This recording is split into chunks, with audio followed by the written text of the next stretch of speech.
Hi ವೀಕ್ಷಕರೇ ನೋಡಿ, ಕೊನೆಗೂ ಪ್ರತಿಯೊಂದು ಗೃಹಲಕ್ಷ್ಮಿ ಯೋಜನೆಯ ಫಲಾನುಭವಿಗಳಿಗೆ ಸರ್ಕಾರ ಭರ್ಜರಿ ಗುಡ್ಡಿಸ್ನ ಕೊಟ್ಟಿದೆ. ಹೌದು ವೀಕ್ಷಕರೇ, ಸರ್ಕಾರ ನಿಮ್ಮ ಬ್ಯಾಂಕ್ ಖಾತೆಗೆ 3 ತಿಂಗಳ ಗೃಹಲಕ್ಷ್ಮಿ ಯೋಜನೆಯ 6,000 ಹಣನ ಜಮಾ ಮಾಡ್ತಾ ಇದ್ದು, 27ನೇ ಕಂತು, 28ನೇ ಕಂತು ಮತ್ತು 29ನೇ ಕಂತಿನ ಹಣನ ನಿಮ್ಮ ಬ್ಯಾಂಕ್ ಖಾತೆಗೆ ಜಮಾ ಮಾಡಲಿದೆ. ಆದರೆ ಸುಮಾರು 2,50,000ಕ್ಕಿಂತ ಅಧಿಕ ಮಹಿಳೆಯರಿಗೆ ಈ ಒಂದು ಹಣನ ಸರ್ಕಾರ ಕ್ಯಾನ್ಸಲ್ ಕೂಡ ಮಾಡಿದ್ದು, ನಿಮ್ಮ ಬ್ಯಾಂಕ್ ಖಾತೆಗೆ ಹಣ ಬರಬೇಕು ಅಂದ್ರೆ ಏಪ್ರಿಲ್ ತಿಂಗಳು ಮುಗಿಯುವಷ್ಟರಲ್ಲಿ ನೀವು ಗೃಹಲಕ್ಷ್ಮಿಗೆ ಮರು ಅರ್ಜಿನ ಹಾಕಬೇಕು. ಅದೇ ರೀತಿ ನಿಮ್ಮ ಬ್ಯಾಂಕ್ ಖಾತೆಗೆ ನಾಳೆ ಬುಧವಾರ ಏಪ್ರಿಲ್ 15ರಂದು ಕರ್ನಾಟಕದ 27 ಜಿಲ್ಲೆಗಳಿಗೆ 2 ಹಂತಗಳಲ್ಲಿ ಗೃಹಲಕ್ಷ್ಮಿ ಹಣ ಜಮಾ ಆಗ್ತಾ ಇದೆ. ಮತ್ತು ರೇಷನ್ ಕಾರ್ಡ್ ದಾರರಿಗೂ ಕೂಡ 3 ಗುಡ್ಡಿಸ್ನ ಕೊಟ್ಟಿದ್ದು, ಹೊಸ ರೇಷನ್ ಕಾರ್ಡ್ಗೆ ಸರ್ಕಾರ ಅರ್ಜಿನ ಸ್ವೀಕಾರ ಮಾಡ್ತಾ ಇದೆ. ಹಾಗಾದ್ರೆ ಸರ್ಕಾರ ಕೊಟ್ಟಿರುವ ಮಾಹಿತಿ ಏನು ಅಂತ ತಿಳ್ಕೊಳ್ಳೋಣ. ಅದಕ್ಕಿಂತ ಮೊದಲು ನೋಡಿ ವೀಕ್ಷಕರೇ, ನೀವೇನಾದ್ರೂ ನನ್ನ ಚಾನಲ್ನ ಸಬ್ಸ್ಕ್ರೈಬ್ ಆಗದೆ ಆಗಿ ವಿಡಿಯೋ ನೋಡ್ತಾ ಇದ್ರೆ ದಯವಿಟ್ಟು ಪ್ರತಿಯೊಬ್ಬರು ಚಾನಲ್ನ ಸಬ್ಸ್ಕ್ರೈಬ್ ಮಾಡ್ಕೊಳ್ಳಿ, ಹಾಗೆ ವಿಡಿಯೋಗೆ ಒಂದು ಲೈಕ್ನ ಕೊಡಿ. ಹೌದು ವೀಕ್ಷಕರೇ, ಸರ್ಕಾರದಿಂದ ಪ್ರತಿಯೊಂದು ಗೃಹಲಕ್ಷ್ಮಿ ಯೋಜನೆಯ ಫಲಾನುಭವಿಗಳ ಬ್ಯಾಂಕ್ ಖಾತೆಗೆ 3 ತಿಂಗಳ ಗೃಹಲಕ್ಷ್ಮಿ ಯೋಜನೆಯ 6,000 ಹಣನ ಜಮಾ ಮಾಡುವುದಾಗಿ ಭರ್ಜರಿ ಗುಡ್ಡಿಸ್ನ ಕೊಟ್ಟಿದ್ದು, ಈಗಾಗಲೇ ಫಲಾನುಭವಿಗಳಿಗೆ 27ನೇ ಕಂತು, 28ನೇ ಕಂತು ಮತ್ತು 29ನೇ ಕಂತಿನ ಹಣ ಜಮಾ ಆಗೋದಕ್ಕೆ ಶುರುವಾಗಿದೆ. ನಿಮ್ಮ ಬ್ಯಾಂಕ್ ಖಾತೆಗೂ ಕೂಡ ಸರ್ಕಾರ ಈ ಗೃಹಲಕ್ಷ್ಮಿ ಯೋಜನೆಯ 3 ತಿಂಗಳ 6,000 ಹಣನ ಏಪ್ರಿಲ್ 15 ಅಂದರೆ ಬುಧವಾರದಂದು ಕರ್ನಾಟಕದ 27 ಜಿಲ್ಲೆಗಳಿಗೆ 2 ಹಂತಗಳಲ್ಲಿ ಜಮಾ ಮಾಡ್ತಾ ಇದೆ. ಆದರೆ ಸಾಕಷ್ಟು ಫಲಾನುಭವಿಗಳಿಗೆ ಇನ್ನು ಮುಂದೆ ಗೃಹಲಕ್ಷ್ಮಿ ಹಣ ಕೂಡ ಕ್ಯಾನ್ಸಲ್ ಆಗಿದ್ದು, ನಿಮ್ಮ ಬ್ಯಾಂಕ್ ಖಾತೆಗೆ ಹಣ ಬರಬೇಕು ಅಂದರೆ ನೀವು ಏಪ್ರಿಲ್ ತಿಂಗಳು ಮುಗಿಯುವಷ್ಟರಲ್ಲಿ ಈ ಒಂದು ಕೆಲಸನ ಮಾಡಬೇಕು ಮತ್ತು ಹೊಸ ನಿಯಮಗಳನ್ನ ಪಾಲಿಸಬೇಕು. ಹಾಗಾದರೆ ಹಣ ಪಡಿಬೇಕು ಅಂದರೆ ನೀವು ಏನೆಲ್ಲ ಮಾಡಬೇಕು ಅಂತ ನಾನು ನಿಮಗೆ ತಿಳಿಸ್ಕೊಡ್ತೀನಿ. ಅದಕ್ಕಿಂತ ಮೊದಲು ನಾಳೆ ಬುಧವಾರ ಏಪ್ರಿಲ್ 15ರಂದು ಕರ್ನಾಟಕದ ಯಾವ 27 ಜಿಲ್ಲೆಗಳಿಗೆ 2 ಹಂತಗಳಲ್ಲಿ 3 ತಿಂಗಳ ಗೃಹಲಕ್ಷ್ಮಿ ಹಣ ಬರ್ತಾ ಇದೆ ಅಂದರೆ, ಮೊದಲ ಹಂತದಲ್ಲಿ ಬಾಗಲಕೋಟೆ, ಬೆಂಗಳೂರು ನಗರ, ಬೆಂಗಳೂರು ಗ್ರಾಮಾಂತರ, ಬೆಳಗಾವಿ, ಬಳ್ಳಾರಿ, ಬೀದರ್, ವಿಜಯನಗರ, ಚಾಮರಾಜನಗರ, ಚಿಕ್ಕಬಳ್ಳಾಪುರ, ಚಿಕ್ಕಮಗಳೂರು, ಚಿತ್ರದುರ್ಗ, ದಕ್ಷಿಣ ಕನ್ನಡ, ದಾವಣಗೆರೆ, ಧಾರವಾಡ ಮತ್ತು ಗದಗ ಈ ಜಿಲ್ಲೆಗಳಿಗೆ ಮೊದಲ ಹಂತದಲ್ಲಿ ಹಣ ಬರ್ತಾ ಇದೆ. ಎರಡನೆಯ ಹಂತದಲ್ಲಿ ಯಾದಗಿರಿ, ಉತ್ತರ ಕನ್ನಡ, ಉಡುಪಿ, ತುಮಕೂರು, ಶಿವಮೊಗ್ಗ, ರಾಮನಗರ, ರಾಯಚೂರು, ಮೈಸೂರು, ಮಂಡ್ಯ, ಕೊಪ್ಪಳ, ಕೋಲಾರ, ಕೊಡಗು, ಹಾವೇರಿ, ಹಾಸನ ಮತ್ತು ಕಲಬುರಗಿ ಈ ಜಿಲ್ಲೆಗಳಿಗೆ ಎರಡನೆಯ ಹಂತದಲ್ಲಿ 3 ತಿಂಗಳ ಗೃಹಲಕ್ಷ್ಮಿ ಯೋಜನೆಯ 6,000 ಹಣನ ಸರ್ಕಾರ ಜಮಾ ಮಾಡಲಿದ್ದು, ಫಲಾನುಭವಿಗಳಿಗೆ 6,000 ಹಣ ಖಂಡಿತವಾಗಿಯೂ ಬರುತ್ತೆ. ಆದರೆ ನಿಮ್ಮ ಬ್ಯಾಂಕ್ ಖಾತೆಗೆ ಕೆಲವರಲ್ಲಿ ಗೃಹಲಕ್ಷ್ಮಿ ಹಣ ಸರ್ಕಾರ ಕ್ಯಾನ್ಸಲ್ ಮಾಡಿದೆ. ಯಾಕಂದರೆ ಸುಮಾರು 2,50,000ಕ್ಕಿಂತ ಅಧಿಕ ಮಹಿಳೆಯರು ಗೃಹಲಕ್ಷ್ಮಿ ಯೋಜನೆಯಲ್ಲಿ ಮರಣ ಹೊಂದಿದ್ದಾರೆ. ಮರಣ ಹೊಂದಿರುವ ಮಹಿಳೆಯರು ಬ್ಯಾಂಕ್ ಖಾತೆಗೂ ಕೂಡ ಇಲ್ಲಿಯವರೆಗೂ ಗೃಹಲಕ್ಷ್ಮಿ ಹಣ ಬರ್ತಾ ಇರೋದು ಸರ್ಕಾರಕ್ಕೆ ತಿಳಿದು ಬಂದಿದ್ದು, ಮರಣ ಹೊಂದಿರುವ ಮಹಿಳೆಯರ ಹೆಸರನ್ನ ಗೃಹಲಕ್ಷ್ಮಿ ಯೋಜನೆಯಿಂದ ಕ್ಯಾನ್ಸಲ್ ಮಾಡಬೇಕಾಗಿದೆ. ಇದೇ ಕಾರಣಕ್ಕೆ ನೀವು ಈ ಏಪ್ರಿಲ್ ತಿಂಗಳಲ್ಲಿ ಮರು ಅರ್ಜಿನ ಹಾಕೋದು ಕಡ್ಡಾಯವಾಗಿದೆ. ಹೇಗೆ ಮರು ಅರ್ಜಿ ಹಾಕೋದು ಅಂದರೆ ನೋಡಿ ವೀಕ್ಷಕರೇ, ಸರ್ಕಾರದಿಂದ ನೇಮಕಗೊಂಡ ಕೆಲವು ಅಧಿಕಾರಿಗಳು ನಿಮ್ಮ ಊರಿಗೆ ಬರ್ತಾರೆ. ಆ ಒಂದು ಅಧಿಕಾರಿಗಳು ಪ್ರತಿ ಫಲಾನುಭವಿಗಳ ಒಂದು ದಾಖಲಾತಿಗಳನ್ನ ಎಂಟ್ರಿ ಮಾಡ್ಕೊಂಡು ಹೋಗ್ತಾರೆ. ಆ ಒಂದು ಅಧಿಕಾರಿಗಳು ದಾಖಲಾತಿನ ಎಂಟ್ರಿ ಮಾಡಿ ಆದಮೇಲೆ ಮಾತ್ರ ನಿಮ್ಮ ಬ್ಯಾಂಕ್ ಖಾತೆಗೆ ಹಣ ಬರೋದು. ಈಗಾಗಲೇ ಸಾಕಷ್ಟು ಫಲಾನುಭವಿಗಳ ಒಂದು ದಾಖಲಾತಿಗಳು ಎಂಟ್ರಿ ಆಗಿದ್ದು, ಫಲಾನುಭವಿಗಳಿಗೆ ಗೃಹಲಕ್ಷ್ಮಿ ಹಣ ಜಮಾ ಆಗ್ತಾ ಇದೆ. ಅದೇ ರೀತಿ ಮುಂದಿನ ವರ್ಷಗಳಲ್ಲೂ ನೀವು ವರ್ಷದ ಕೊನೆಯಲ್ಲಿ ನೀವು ಹೊಂದಿರುವ ಲೈಫ್ ಸರ್ಟಿಫಿಕೇಟ್ನ ಕೊಟ್ಟು ಗೃಹಲಕ್ಷ್ಮಿಗೆ ಮರು ಅರ್ಜಿ ಹಾಕಿದರೆ ಮಾತ್ರ ಆ ಒಂದು ವರ್ಷದ ಪ್ರತಿ ತಿಂಗಳಲ್ಲಿ ನಿಮ್ಮ ಬ್ಯಾಂಕ್ ಖಾತೆಗೆ ಹಣ ಬರೋದು. ಈಗಾಗಲೇ ಫಲಾನುಭವಿಗಳಿಗೆ ಹಣ ಜಮಾ ಆಗ್ತಾ ಇದೆ.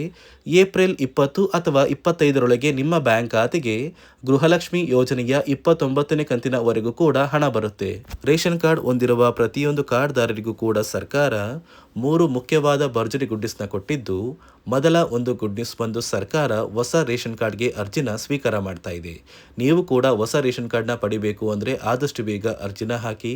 ಅದೇ ರೀತಿ ಎರಡನೆಯ ಒಂದು ಗುಡ್ ನ್ಯೂಸ್ ಬಂದು ನೋಡಿ ವೀಕ್ಷಕರೇ, ನಿಮ್ಮ ಒಂದು ರೇಷನ್ ಕಾರ್ಡ್ಗೆ ಸರ್ಕಾರ ಈ ಏಪ್ರಿಲ್ ತಿಂಗಳಲ್ಲಿ ಫೆಬ್ರವರಿ ಮತ್ತು ಮಾರ್ಚ್ ತಿಂಗಳ ಒಟ್ಟು 2 ತಿಂಗಳ ಇಂದಿರಾ ಕಿಟ್ನ ವಿತರಣೆ ಮಾಡ್ತಾ ಇದೆ. 5 ರೀತಿಯ ಆಹಾರ ಪದಾರ್ಥಗಳು ಇರುವಂತಹ 10 ಆಹಾರ ಪದಾರ್ಥಗಳನ್ನ ಸರ್ಕಾರ ಈ ಏಪ್ರಿಲ್ ತಿಂಗಳಲ್ಲಿ ಪ್ರತಿಯೊಂದು ರೇಷನ್ ಕಾರ್ಡ್ದಾರರಿಗೆ ಕೊಡ್ತಾ ಇದ್ದು, ಪ್ರತಿಯೊಬ್ಬರಿಗೂ ಆದಷ್ಟು ಬೇಗ ಈ ಒಂದು ಸೌಲಭ್ಯ ಸಿಗ್ತಾ ಇದೆ. ಅದೇ ರೀತಿ ಮೂರನೆಯ ಒಂದು ಗುಡ್ ನ್ಯೂಸ್ ಬಂದು, ಇನ್ನು ಮುಂದೆ ನೀವು ಉಚಿತ ಅಕ್ಕಿ ಪಡಿಬೇಕು ಅಂದರೆ ಆ ಒಂದು ಬಯೋಮೆಟ್ರಿಕ್ ಮಷಿನ್ ಮೇಲೆ ಬೆರಳಿಡುವಂತಹ ಅವಶ್ಯಕತೆ ಇಲ್ಲ. ಯಾಕಂದರೆ ಇದೀಗ ಸರ್ಕಾರ ನಿಮ್ಮ ಒಂದು ಬೆರಳು ಆ ಒಂದು ಮಷಿನಲ್ಲಿ ಎಂಟ್ರಿ ಆಗಿಲ್ಲ ಅಂದರೂ ಕೂಡ ಆ ಒಂದು ಅಧಿಕಾರಿಗಳು ಪುಸ್ತಕದಲ್ಲಿ ನಿಮ್ಮ ಒಂದು ಹೆಸರನ್ನ ಬರ್ಕೊಂಡು ನಿಮ್ಮ ಕಾರ್ಡಿಗೆ ಅಕ್ಕಿನ ಕೊಡಬೇಕು ಅಂತ ಸರ್ಕಾರ ಆದೇಶ ಕೊಟ್ಟಿದ್ದು, ಈ 3 ಗುಡ್ ನ್ಯೂಸ್ನ ಪ್ರತಿಯೊಂದು ಫಲಾನುಭವಿಗಳಿಗೆ ಸರ್ಕಾರ ಕೊಡ್ತಾ ಇದೆ. ಇದರ ಜೊತೆಗೆ ನಿಮ್ಮ ಬ್ಯಾಂಕ್ ಖಾತೆಗೆ ಗೃಹಲಕ್ಷ್ಮಿ ಯೋಜನೆಯ ಹಣ ಇನ್ನು ಮುಂದೆ ಬರಬೇಕು ಅಂದರೆ 5 ರೀತಿಯ ಹೊಸ ನಿಯಮಗಳನ್ನ ನೀವು ಪಾಲಿಸಬೇಕು ಅಂತ ಸರ್ಕಾರ ಆದೇಶ ಕೊಟ್ಟಿದೆ. ಅದೇ ರೀತಿ ನೋಡಿ ಸ್ನೇಹಿತರೆ, ಈ ಬಾರಿ ಸುಮಾರು 1 ಲಕ್ಷಕ್ಕಿಂತ ಅಧಿಕ ಫಲಾನುಭವಿಗಳ ಬ್ಯಾಂಕ್ ಖಾತೆಗೆ ಸರ್ಕಾರ ಗೃಹಲಕ್ಷ್ಮಿ ಯೋಜನೆಯ ಹಣನ ಜಮಾ ಮಾಡ್ತಾ ಇಲ್ಲ. ಕಾರಣ ಏನು ಅಂದರೆ, ನಿಮ್ಮ ಬ್ಯಾಂಕ್ ಖಾತೆಗೆ ಡೆಬಿಟ್ ಮೂಲಕ ಹಣ ಜಮಾ ಮಾಡುವಂತಹ ಸಂದರ್ಭದಲ್ಲಿ ಸರ್ಕಾರ ಸಾಕಷ್ಟು ಫಲಾನುಭವಿಗಳ ಒಂದು ಬ್ಯಾಂಕ್ ಖಾತೆಗೆ ಹಣ ಜಮಾ ಮಾಡೋದನ್ನು ಕ್ಯಾನ್ಸಲ್ ಮಾಡಿದೆ. ಯಾಕಂದರೆ ಇತ್ತೀಚೆಗೆ ಹಣಕಾಸು ಇಲಾಖೆ ಜಾರಿಗೆ ತಂದಿರುವ 5 ನಿಯಮಗಳ ಆಧಾರದ ಮೇಲೆ ಪ್ರತಿಯೊಂದು ಫಲಾನುಭವಿಗಳಿಗೆ ಸರ್ಕಾರ ಈ ಒಂದು ಹಣನ ಜಮಾ ಮಾಡ್ತಾ ಇದ್ದು, ಯಾರೆಲ್ಲ ಫಲಾನುಭವಿಗಳು ಈ ನಿಯಮಗಳನ್ನ ಪಾಲಿಸಿಲ್ಲ ನಿಮ್ಮ ಬ್ಯಾಂಕ್ ಖಾತೆಗೂ ಕೂಡ ಹಣ ಜಮಾ ಆಗೋದಿಲ್ಲ. ಹಾಗಾದರೆ ಬನ್ನಿ ಸ್ನೇಹಿತರೆ, ಸರ್ಕಾರ ಜಾರಿಗೆ ತಂದಿರುವ ಆ 5 ಹೊಸ ನಿಯಮಗಳು ಏನು ಅಂತ ನಾನು ನಿಮಗೆ ತಿಳಿಸ್ಕೊಡ್ತಾ ಇದ್ದೀನಿ. ನೋಡಿ ಸ್ನೇಹಿತರೆ, ಮೊದಲನೆಯ ಒಂದು ನಿಯಮ ಬಂದು, ಸಾಕಷ್ಟು ಫಲಾನುಭವಿಗಳು ಹೊಂದಿರುವಂತಹ ಒಂದು ರೇಷನ್ ಕಾರ್ಡ್ ಏನಿದೆ, ಆ ಒಂದು ರೇಷನ್ ಕಾರ್ಡ್ನ ಮನೆಯ ಸದಸ್ಯರ ಪ್ರತಿಯೊಬ್ಬರ ಒಂದು ಆಧಾರ್ ಕಾರ್ಡ್ನ ನಿಮ್ಮ ರೇಷನ್ ಕಾರ್ಡ್ಗೆ ಕಡ್ಡಾಯವಾಗಿ ಲಿಂಕ್ ಮಾಡಿಸ್ಬೇಕು. ಅಂದರೆ ಈ ಒಂದು ಲಿಂಕ್ ಮಾಡಿಸುವಂತಹ ಒಂದು ಪ್ರೊಸೀಜರ್ಗೆ ಸರ್ಕಾರ KYC ಅಂತ ಕರೀತಾರೆ. ನಿಮ್ಮ ರೇಷನ್ ಕಾರ್ಡ್ಗೆ ಇನ್ನೂ ಸಹ KYC ಆಗಿಲ್ಲ ಅಂದರೆ ನಿಮ್ಮ ಬ್ಯಾಂಕ್ ಖಾತೆಗೆ ಸರ್ಕಾರ ಮುಂದಿನ ದಿನಗಳಲ್ಲಿ ಗೃಹಲಕ್ಷ್ಮಿ ಯೋಜನೆಯ ಹಣನ ಕ್ಯಾನ್ಸಲ್ ಮಾಡುತ್ತೆ. ಅದೇ ರೀತಿ ಎರಡನೆಯ ಒಂದು ನಿಯಮ ಬಂದು, ಸಾಕಷ್ಟು ಫಲಾನುಭವಿಗಳು ಕಳೆದ 3 ತಿಂಗಳಿಂದ ಸರ್ಕಾರದಿಂದ ಬರ್ತಾ ಇರುವಂತಹ ಒಂದು ರೇಷನ್ ಏನಿದೆ, ಅಂದರೆ ಉಚಿತ ಅಕ್ಕಿ ಏನಿದೆ, ಈ ಒಂದು ರೇಷನ್ನ ಪಡ್ಕೋತಾ ಇಲ್ಲ. ಒಂದು ವೇಳೆ ಕಳೆದ 3 ತಿಂಗಳಿಂದ ನೀವು ರೇಷನ್ನ ಪಡ್ಕೊಂಡಿಲ್ಲ ಅಂದರೆ ಸರ್ಕಾರ ನಿಮ್ಮ ಬಳಿ ಇರುವಂತಹ ಒಂದು ರೇಷನ್ ಕಾರ್ಡ್ನ ಕ್ಯಾನ್ಸಲ್ ಮಾಡುತ್ತೆ. ನಿಮ್ಮ ರೇಷನ್ ಕಾರ್ಡ್ನ ಸರ್ಕಾರ ಕ್ಯಾನ್ಸಲ್ ಮಾಡಿದರೆ ನಿಮ್ಮ ಬ್ಯಾಂಕ್ ಖಾತೆಗೆ ಗೃಹಲಕ್ಷ್ಮಿ ಯೋಜನೆಯ ಹಣ ಇರ್ಬೋದು ಮತ್ತು ಸರ್ಕಾರದಿಂದ ಬರುವಂತಹ ಒಂದು ಸೌಲಭ್ಯಗಳನ್ನ ನೀವು ಕಳ್ಕೋಬೇಕಾಗುತ್ತೆ. ಅದೇ ರೀತಿ ಮೂರನೆಯ ಒಂದು ನಿಯಮ ಬಂದು, ನೋಡಿ ಸ್ನೇಹಿತರೆ, ನಿಮ್ಮ ಬಳಿ ಇರುವಂತಹ ಒಂದು ಆಧಾರ್ ಕಾರ್ಡ್ ಏನಿದೆ, ಆ ಒಂದು ಆಧಾರ್ ಕಾರ್ಡ್ನ ಕಳೆದ 15 ವರ್ಷಗಳಲ್ಲಿ ನೀವು ಯಾವುದೇ ರೀತಿಯ ಒಂದು ತಿದ್ದುಪಡಿನ ಮಾಡಿಸಿಲ್ಲ ಅಂದರೆ ನಿಮ್ಮ ಬ್ಯಾಂಕ್ ಖಾತೆಗೆ ಸರ್ಕಾರ ಗೃಹಲಕ್ಷ್ಮಿ ಯೋಜನೆಯ ಹಣನ ಕ್ಯಾನ್ಸಲ್ ಮಾಡುತ್ತೆ. ಯಾಕಂದರೆ ಸರ್ಕಾರದಿಂದ ಬಂದಿರುವಂತಹ ಒಂದು ಆದೇಶದ ಪ್ರಕಾರ ಪ್ರತಿಯೊಂದು ಫಲಾನುಭವಿಗಳು ಕಳೆದ 15 ವರ್ಷಗಳಲ್ಲಿ ಯಾವುದೇ ರೀತಿಯ ಒಂದು ತಿದ್ದುಪಡಿನ ನಿಮ್ಮ ಆಧಾರ್ ಕಾರ್ಡ್ಗೆ ನೀವು ಮಾಡಿಸಿಲ್ಲ ಅಂದರೆ ಕಡ್ಡಾಯವಾಗಿ ಆದಷ್ಟು ಬೇಗ ನಿಮ್ಮ ಆಧಾರ್ ಕಾರ್ಡ್ಗೆ ತಿದ್ದುಪಡಿನ ಮಾಡಿಸಿ. ಅದೇ ರೀತಿ ನಾಲ್ಕನೆಯ ಒಂದು ನಿಯಮ ಬಂದು, ನಿಮ್ಮ ಕುಟುಂಬದ ಒಂದು ವಾರ್ಷಿಕ ಆದಾಯ 7 ಲಕ್ಷಕ್ಕಿಂತ ಕಡಿಮೆ ಇರಬೇಕು. ಒಂದು ವೇಳೆ ನಿಮ್ಮ ಕುಟುಂಬದ ವಾರ್ಷಿಕ ಆದಾಯ 7 ಲಕ್ಷಕ್ಕಿಂತ ಜಾಸ್ತಿ ಇದ್ದರೆ ನಿಮ್ಮ ಬ್ಯಾಂಕ್ ಖಾತೆಗೆ ಸರ್ಕಾರ ಗೃಹಲಕ್ಷ್ಮಿ ಯೋಜನೆಯ ಹಣನ ಕ್ಯಾನ್ಸಲ್ ಮಾಡುತ್ತೆ. ಅದೇ ರೀತಿ 5ನೆಯ ಒಂದು ನಿಯಮ ಬಂದು, ನಿಮ್ಮ ಕುಟುಂಬದ ಸದಸ್ಯರು ಅಥವಾ ಗೃಹಲಕ್ಷ್ಮಿ ಯೋಜನೆಯ ಫಲಾನುಭವಿಗಳು ಯಾರು ಕೂಡ ಸರ್ಕಾರಿ ನೌಕರರಾಗಿ ಕಾರ್ಯನಿರ್ವಹಿಸ್ತಾ ಇರಬಾರ್ದು. ಒಂದು ವೇಳೆ ನಿಮ್ಮ ಕುಟುಂಬದಲ್ಲಿ ಯಾರೇ ಆಗಿದ್ರೂ ಸರ್ಕಾರಿ ನೌಕರರಾಗಿ ಕಾರ್ಯನಿರ್ವಹಿಸ್ತಾ ಇದ್ದರೆ ನಿಮ್ಮ ಬ್ಯಾಂಕ್ ಖಾತೆಗೆ ಗೃಹಲಕ್ಷ್ಮಿ ಯೋಜನೆಯ ಹಣ ಕ್ಯಾನ್ಸಲ್ ಆಗುತ್ತೆ. ಈ 5 ನಿಯಮಗಳ ಆಧಾರದ ಮೇಲೆ ಪ್ರತಿಯೊಂದು ಫಲಾನುಭವಿಗಳಿಗೆ ಸರ್ಕಾರ ಹಣ ಜಮಾ ಮಾಡ್ತಾ ಇದೆ. ಒಂದು ವೇಳೆ ನೀವು ಈ 5 ನಿಯಮಗಳನ್ನ ಪಾಲಿಸಿಲ್ಲ ಅಂದರೆ ನೀವು ಕೂಡ ಗೃಹಲಕ್ಷ್ಮಿ ಯೋಜನೆಯ ಹಣದಿಂದ ವಂಚಿತರಾಗಬೇಕಾಗುತ್ತೆ.